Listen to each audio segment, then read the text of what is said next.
how to sign up for Peacock TV. Hey everyone, welcome back to the channel. In today's video, I'm going to guide you through the steps on how you can sign up for Peacock TV. So make sure to watch the video till the very end.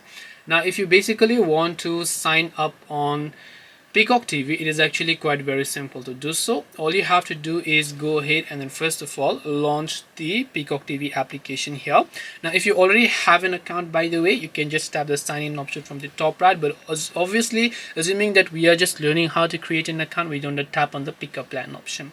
Now, once we tap on pickup plan, first of all it will ask us to actually choose the premium or the premium plus, or depending on whatever it is. So let's say I want to take the premium plan. Now here it will ask me to create an email, so make sure you have access to this email address, and once you enter the email address that you would like to use here, also make sure to enter your password, re-enter the password, agree to the terms and conditions, tap on create account option. Your account will get created, and after that you will be prompted to go ahead and then enter your payment details. Once done, you'll be able to sign up for Peacock TV.